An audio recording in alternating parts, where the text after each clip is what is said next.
mundo tan cruel, en medio de un mundo tan violento, en medio de un mundo tan irritante, el Señor te dice, yo tengo esta característica. Soy el único que puedo traer calma a tu corazón. Soy el único que te puedo traer la paz. Soy el único que puedo abrazar tu alma y amarte sinceramente.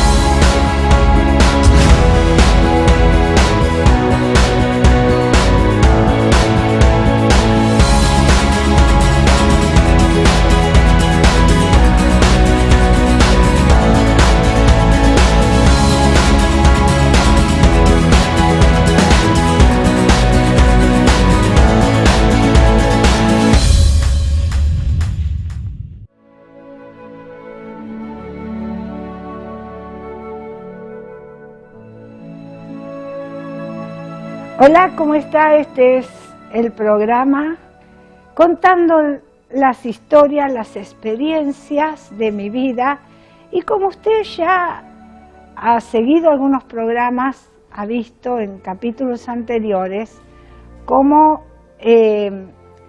entrelazamos experiencias de otras personas, otros creyentes, se enlazan con ese libro, El perdón, que surge de mi propia experiencia. Así que formamos un enlace, nos entrelazamos de una manera increíble.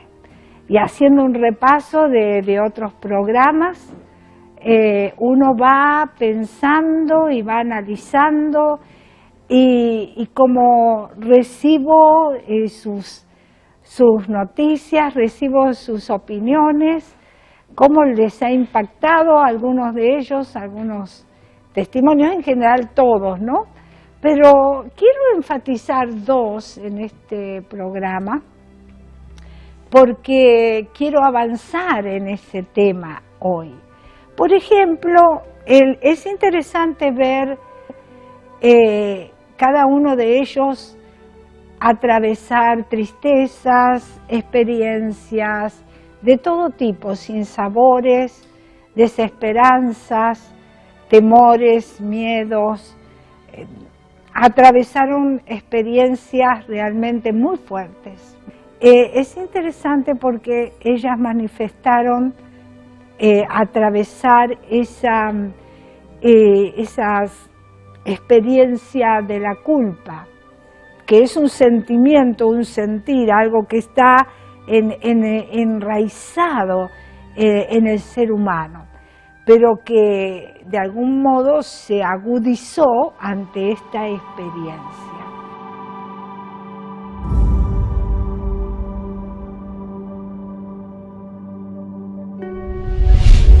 Fue el año 77, que ya estaba la gran época de la guerrilla.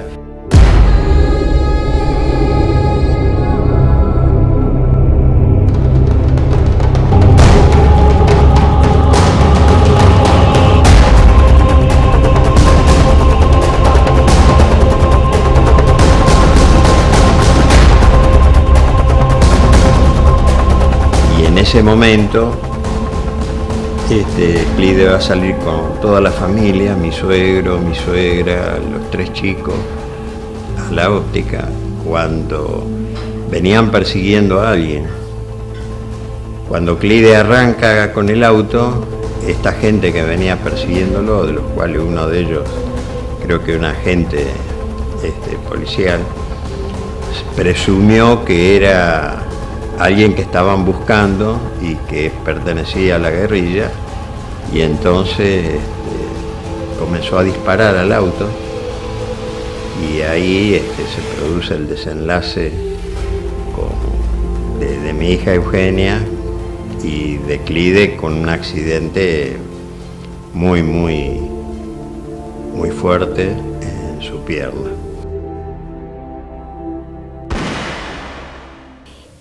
Y esto sucede cuando salíamos de casa en un auto donde la nena iba sentada arriba de mi papá. Cuando estaba internada, que fue más de 40 días, donde tuve 2 operaciones muy importantes y que se esperaba para ver si realmente se cortaba o no se cortaba la pierna, a la semana, 10 días, me dieron la noticia de que Eugenia había muerto.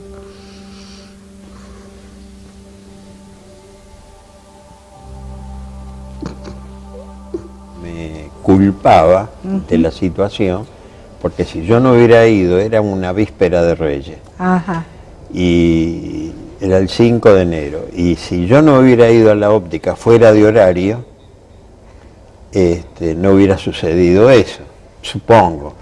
Esas cosas. Esa cosa que uno... piensa. Entonces me echaba la culpa. Pero después... Acá todo estás eso- diciendo otro punto interesantísimo, pero daría para Claro. otro programa. A mí también me ¿Sabés parece. por qué? Yo le iba a buscar. Claro, porque ustedes Entonces, están ¿para hablando qué? de la culpa. Está metida está metida en esa misma paquete del perdón.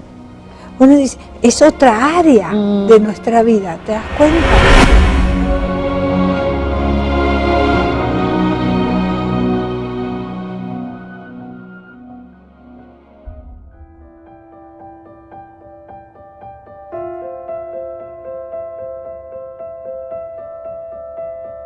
La conocí a Mari teniendo 13 años y a los 16 nos casamos.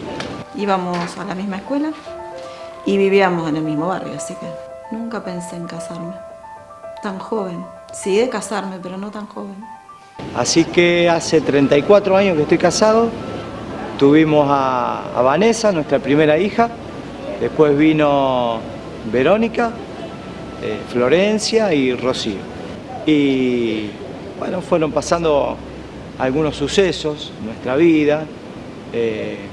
Uno de los más dolorosos, podría decir, fue el fallecimiento de mi primera hija, Florencia. Ella tenía 12 años cuando partió a la presencia del Señor, en un caso conocido en la ciudad de Rosario, que se llamó el loco de la escopeta.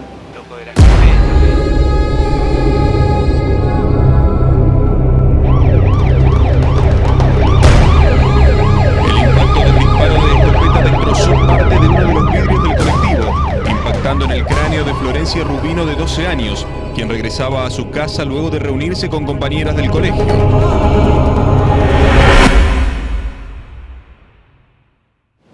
Mi hija viajaba en el colectivo 131, en la zona del Club Provincial, 27 de febrero y Pueyrredón, y allí alguien dispara contra el colectivo.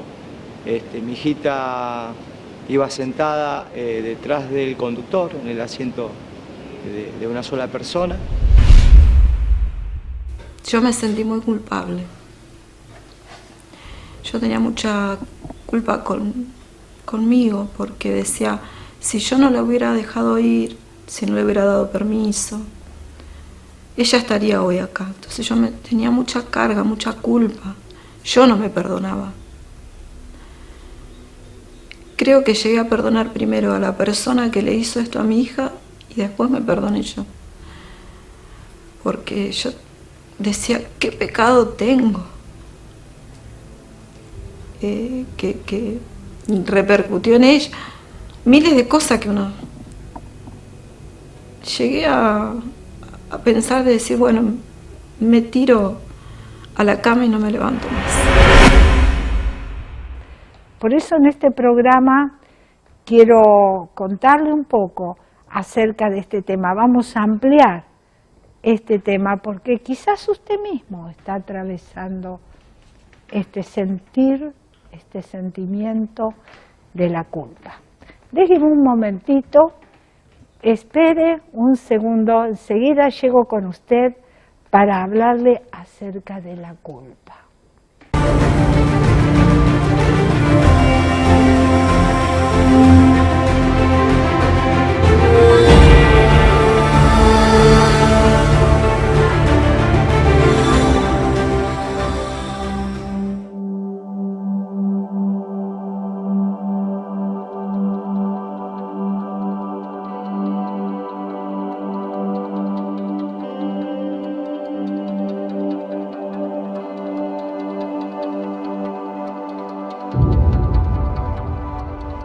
Bueno, yo soy Patricia Silvestri, estoy casada hace 18 años con Germán Barrios y juntos tenemos 5 hijos, gracias a Dios que Dios nos ha dado 5 hijos. Realmente esto ha sido no una sorpresa, pero sí es algo que yo no esperaba.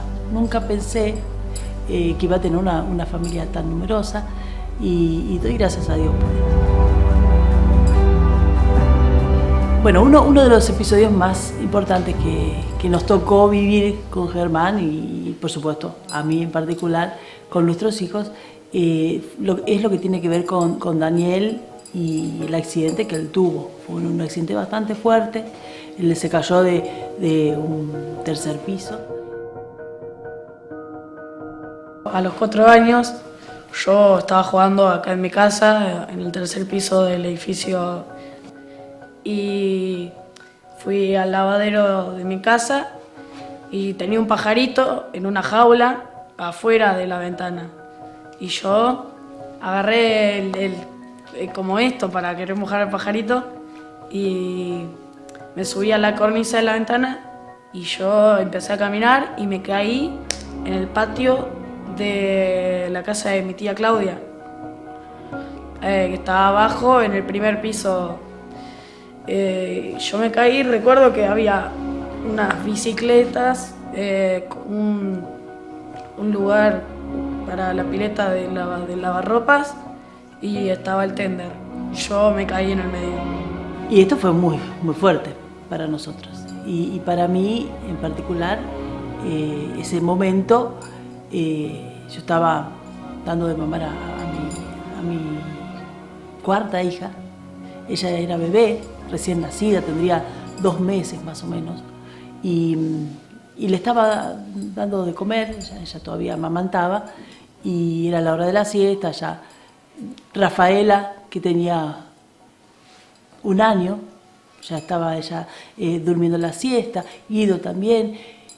Había quedado Daniel dando vuelta, él no se había dormido y justo se despierta Leticia. Entonces la alzo, le doy de comer y en ese momento siento un fuerte golpe. Y lo primero que hago es dejo la bebé, salgo corriendo y ahí lo veo al joven tirado, ¿no? La reacción primera fue eso, salir corriendo a ver qué pasaba. Y cuando lo vi, ahí sí, ahí me choqué.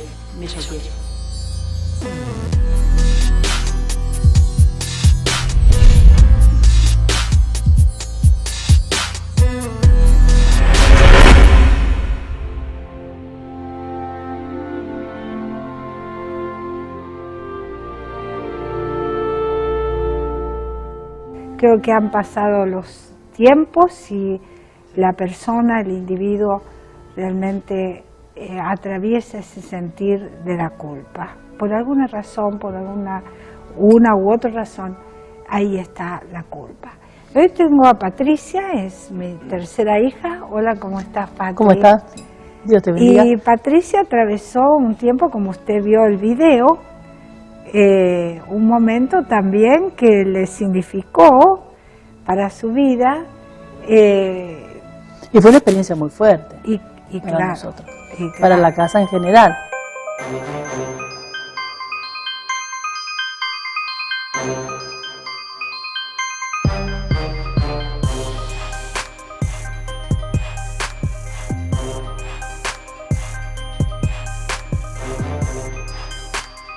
Yo me tiré como para descansar unos minutitos y me despierta un ruido,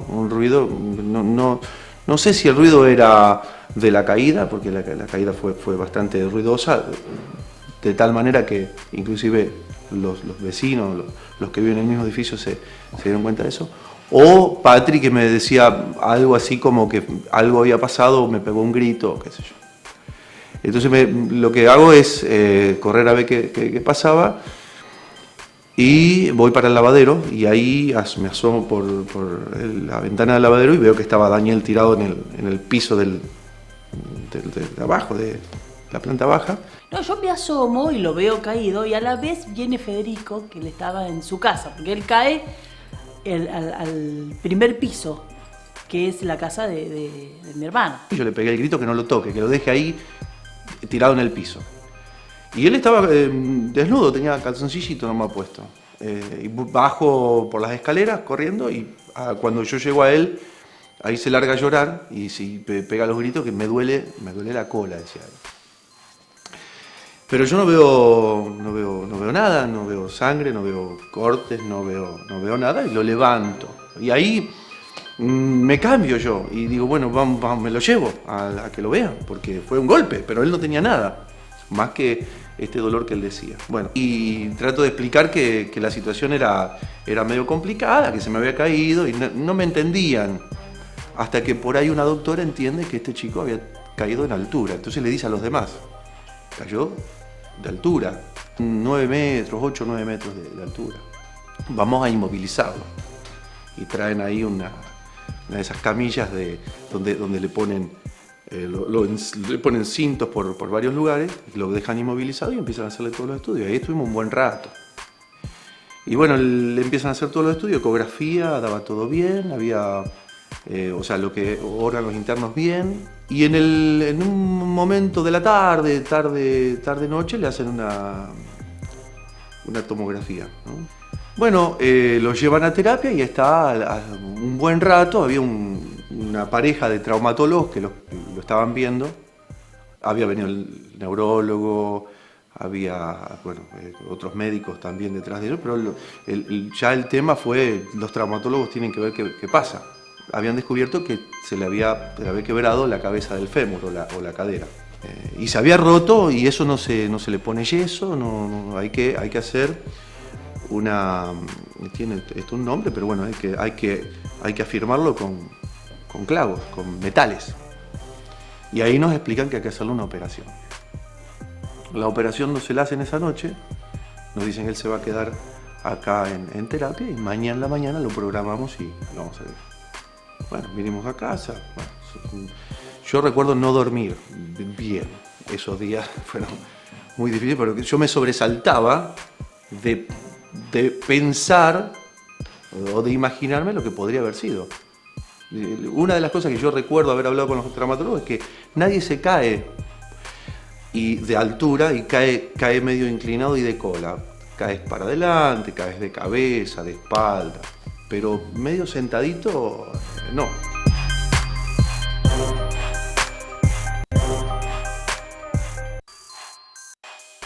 Que Dios lo guardó. Pero en medio de todo eso, y hablando de este tema que estamos hablando, yo sé que vos comenzaste en algún momento, tuviste, y en ese momento también, uno que te conoce, te quedás paralizada, te quedás muda, y todo lo que pasa por tu cabeza. Y la procesión va por dentro. Claro, sí. Y lo que comenzó a atravesarte fue este sentimiento de la culpa, ¿no? Sí, claro que sí. ¿Y por qué? ¿Qué pasó? ¿Por qué? Porque uno piensa, y si hubiera hecho esto, si hubiera hecho lo otro, hubiera podido evitar que él no cayera, muchas cosas surgen. Y uno no puede dejar de sentir por lo menos esa culpa inicial, de que no hice todo lo que podría haber hecho para que no pasara eso.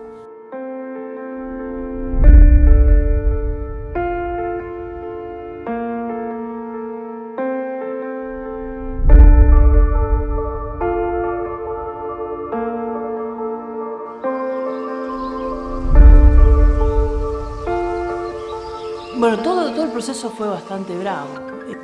Recuerdo cuando volvimos a casa, los chicos estaban al cuidado de mis padres y llegamos a casa y nos preguntan, chicos, ¿cómo están? Y los dos nos largamos a llorar porque estábamos re choqueados, ¿no?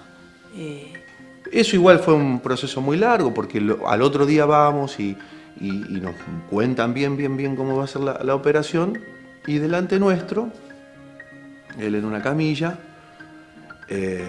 bueno, le decimos a los médicos que nos gustaría orar por ellos. Nos dicen que sí. Entonces tengo una oración y dice, bueno, ahora lo vamos a dormir. Y adelante nuestro le ponen una especie de preanestesia o anestesia, y eso fue también fuerte, ¿no? Se duerme el adelante nuestro. Bueno, a él lo enyesan desde la cintura para abajo, el pie, la pierna, toda la pierna lo enyesan. Y fue bastante complicado que él se quedara quieto, porque era muy inquieto. Daniel era un niño muy inquieto. En un momento yo tenía el yeso que estaba acá y la herida estaba abierta, o tenía gasa, puede ser. Y el yeso o la gasa me empezó a raspar la herida. Y ahí se me infectó y me tuvieron que volver a llevar un mes más a poder que me desinfectaran. Me volvieron a poner un yeso y me tuvieron ahí el mes entero. Porque el yeso en esos meses se dañó por el ir y venir, y yo lo llevaba a hacer sus necesidades y yo lo bañaba y era estar con él todo el tiempo. Y se dañó. Entonces se lo recubrían y se lo volvían a recubrir, y eso terminó siendo una cosa gruesa. Pero al final estaba muy bien. Y deciden cortárselo. En vez de cambiarle a los 2 meses el yeso, que era complejo, dice, bueno, le cortamos por arriba de la rodilla y que empiece a caminar. Queremos que empiece a caminar. De a poquito lo vaya caminando. Y así fue, pero él empieza a caminar y a los días se empezó a quejar de que le dolía. Y dijimos que no se queje, que camine, que lo tenés que hacer, mira que todo es así. Y no, resulta que esos primeros días cuando a él le ponen 3 clavos, o sea, la operación era ponerle 3 clavos que le sujeten la cadera. Esa herida la controlaban mediante un agujero que habían hecho en el yeso.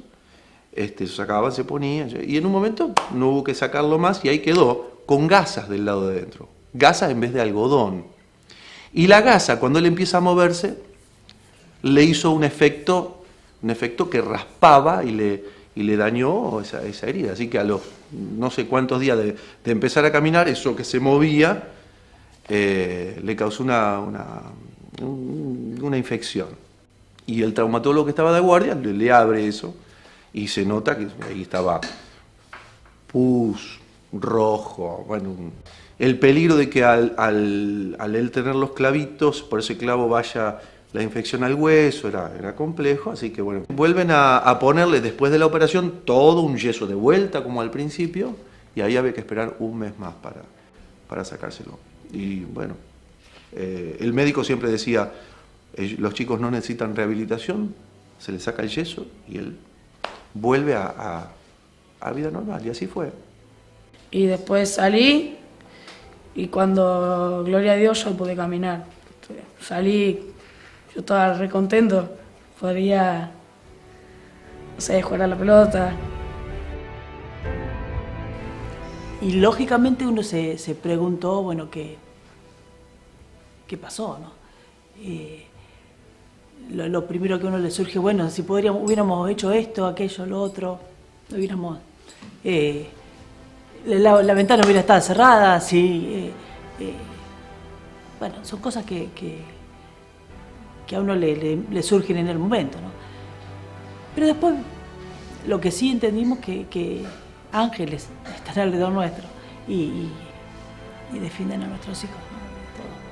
de todo mal.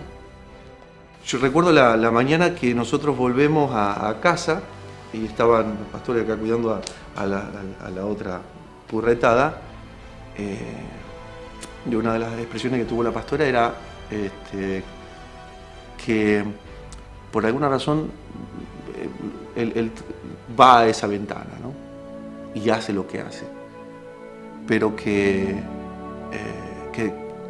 los ángeles estuvieron con él.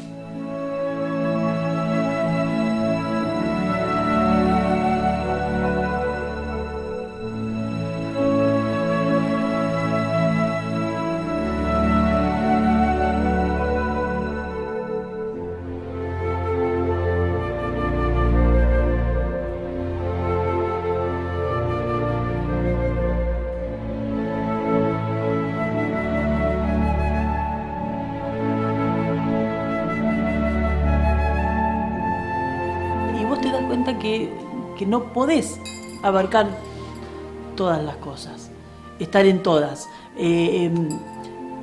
evitar que les pase algo, que se lastimen, que se enfermen, que se resfríen. Es difícil evitar eso, porque uno es limitado.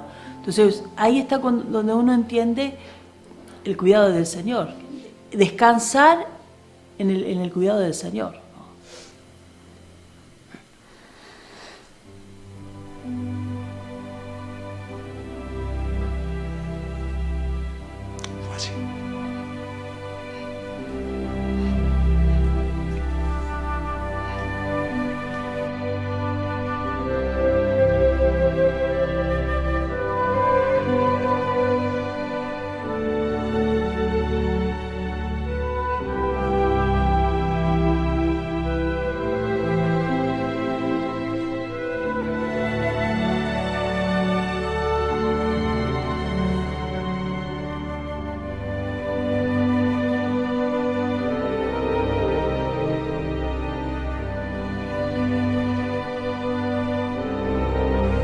Si vamos a la Biblia, vamos a encontrar como ya Adán y Eva, ante la culpa de haberse alejado de Dios, de haber desobedecido a Dios, lo primero que aparece, la acción, porque primero es un pensamiento, después un sentir y después una acción, ¿no?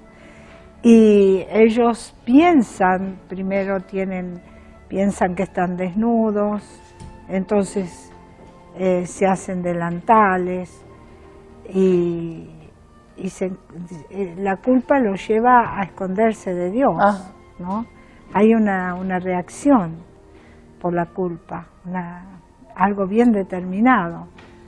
Y a veces la culpa trae estas cosas como, primero hay un pensamiento, luego un sentir y luego acción, ¿no? Y porque algo tengo que hacer con la culpa. Claro, te impulsa, la culpa misma te impulsa a tener una acción. Y puede ser que haya sentimientos adversos,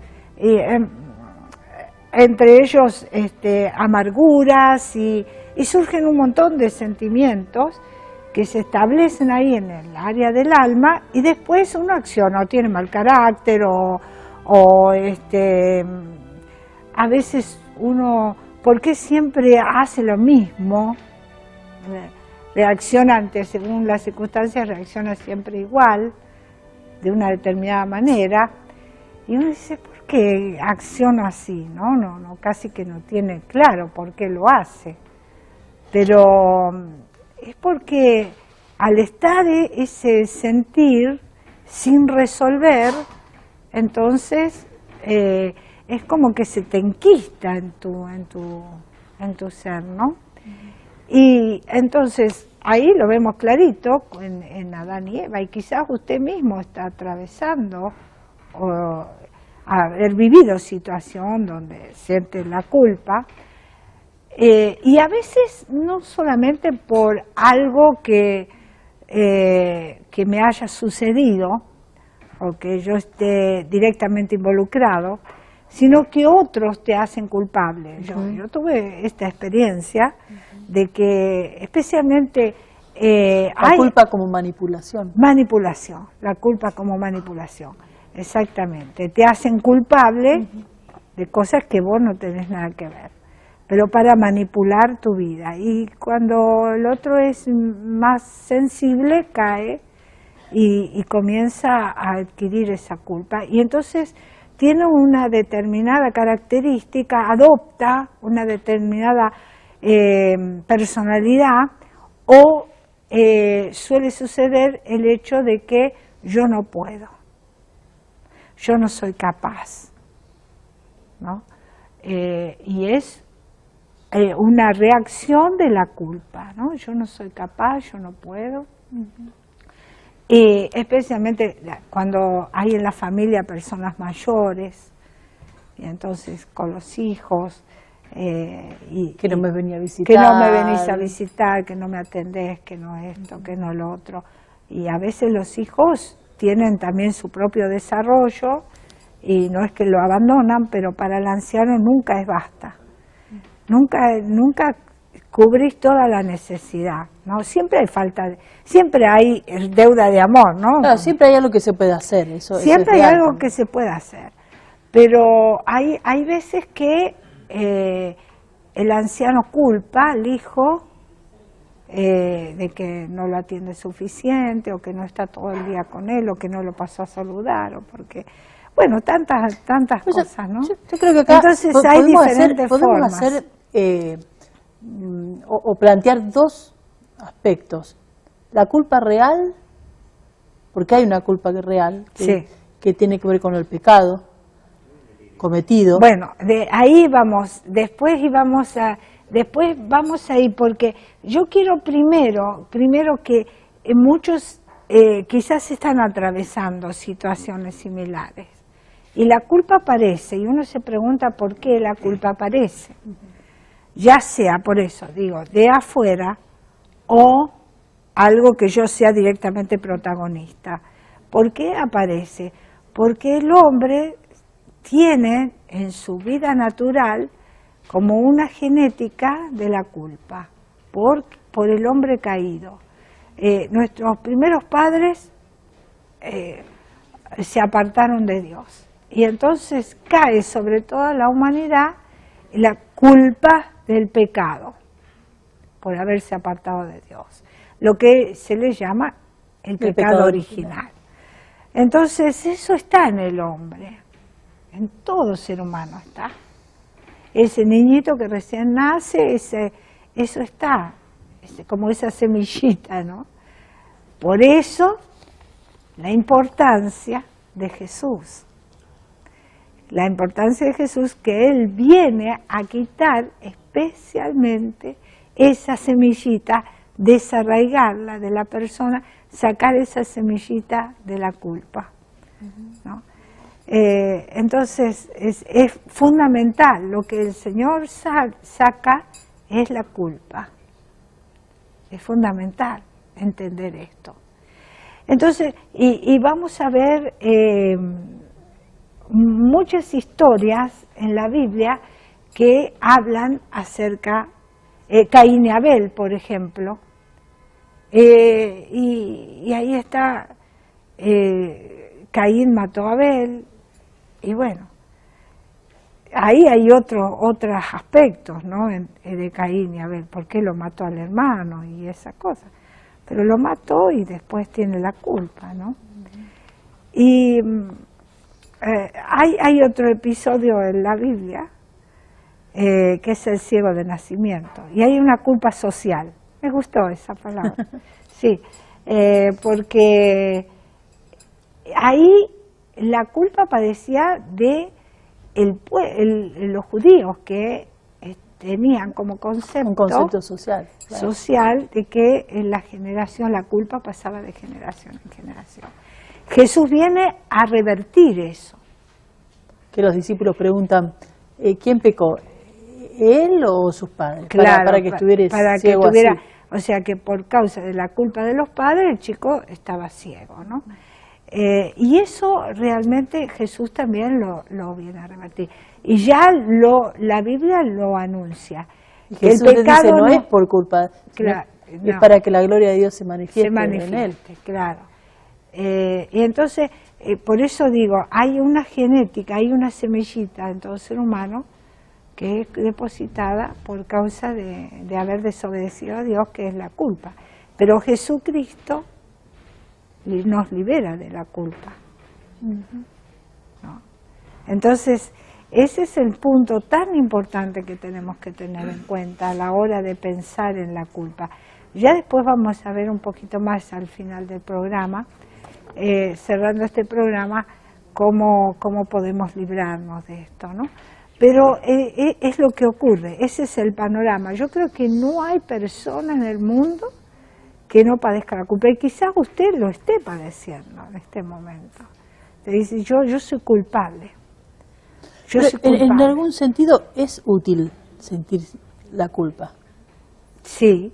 Porque si yo no siento culpa de una acción, de un pecado que cometo, de una falta que cometo, no puedo acceder al perdón de esa. Exactamente, exactamente, claro, claro. La conciencia de pecado. Conciencia de pecado es fundamental. Pero ya voy a ver cómo vamos a salir.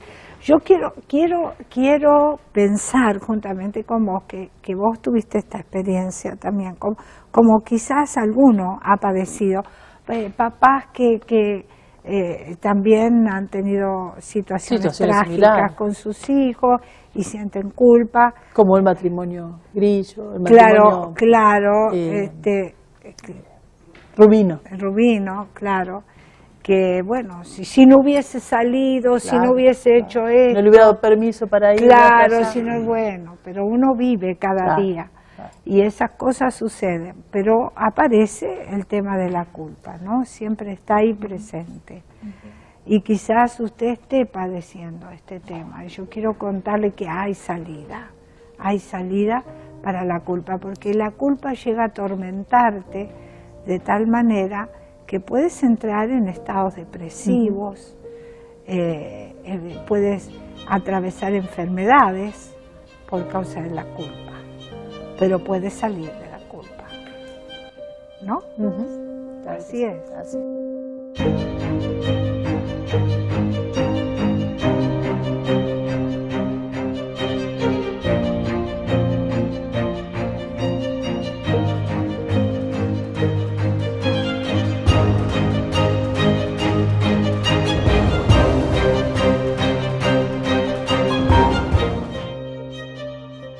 La culpa es un sentimiento realmente que sacude al ser humano. Y quizás usted dice, pero ¿por qué?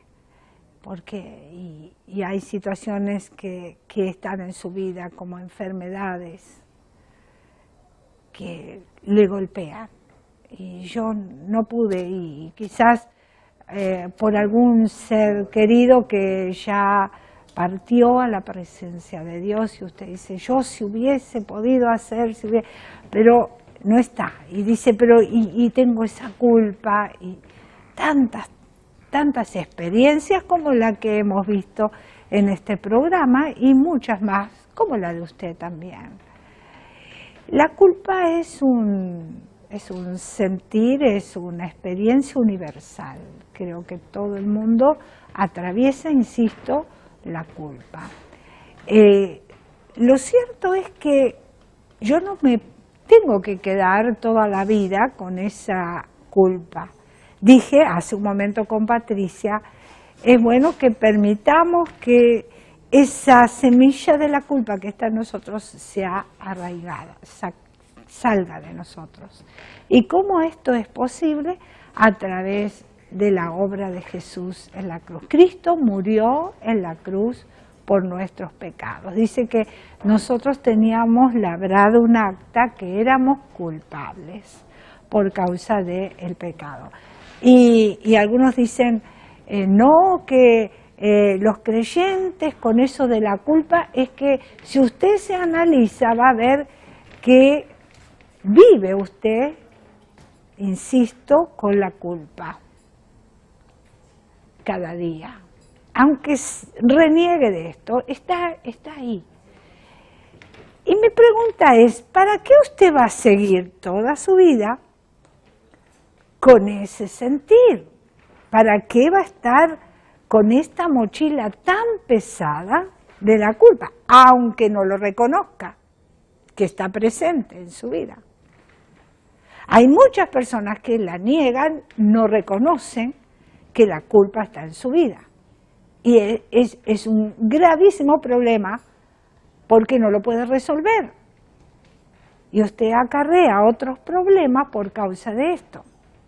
Entonces, lo bueno sería que prestase atención a los hijos de Dios, los creyentes, que hablan de la culpa.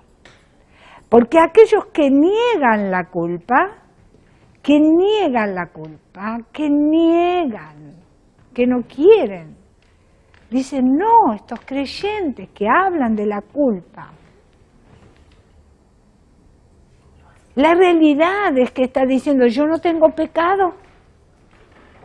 No tengo pecado, yo no le hice mal a nadie, yo soy una perfecta persona, nunca le hice mal a nadie. La Biblia dice que no hay ni siquiera uno bueno. No hay buenos. Lo que tenemos son justos. ¿Y cuáles son los justos? Los que han sido justificados por esa obra de Cristo en la cruz. Porque han dicho, me arrepiento de mi pecado, de ese pecado original, me arrepiento de mis pecados, creo que moriste en la cruz por mí, Señor Jesús, y lo acepto y lo recibo en mi vida. Decimos, la sangre de Cristo me limpia de todo pecado y me libera de la culpa. Usted dice, esto de la sangre, pero es que es ese acto de fe. No es que usted se va a poner una sangre en el cuerpo, no. Es un acto de fe que usted cree que esa sangre que derramó Jesús en la cruz obró en mi vida esa liberación de la culpa. Me limpió de ese pecado, me quitó, lo sacó de mi vida. Y ahora entonces yo soy libre y soy libre de la culpa, porque he aceptado que Jesús murió en la cruz por mí. Yo he dicho, pido perdón por mis pecados y te recibo, Jesús, por la fe en mi corazón. Qué bueno que usted pueda hoy liberarse de esa culpa, liberarse de eso que usted está padeciendo. ¿Para qué seguir padeciendo? ¿Para qué? Y usted puede decirme, pero pastora, ¿cómo puede ser? Sí, con esta oración, así como usted lo dice, y ya está esto que tengo, y se va. Sí, pruébelo y después me cuenta. Vea, simplemente usted tiene que, ahí donde está, en este mismo instante que usted está mirando este programa, pueda decir, Señor, perdona mi pecado. Recibo ese perdón. Creo que moriste en la cruz por mí para librarme de todos mis pecados y librarme de la culpa. Lo creo y te recibo en mi vida, Señor. Y usted será salvo y será libre. ¿Cómo me gustaría saber de usted? Si usted le ha dicho estas palabras sencillas al Señor y me va a contar cómo su vida cambia fundamentalmente. Y se ha vivido momentos difíciles, como los testimonios que hemos escuchado. Usted va a experimentar esa liberación y va a experimentar ese consuelo como nunca el Señor, como nunca usted lo ha recibido, el Señor se lo dará.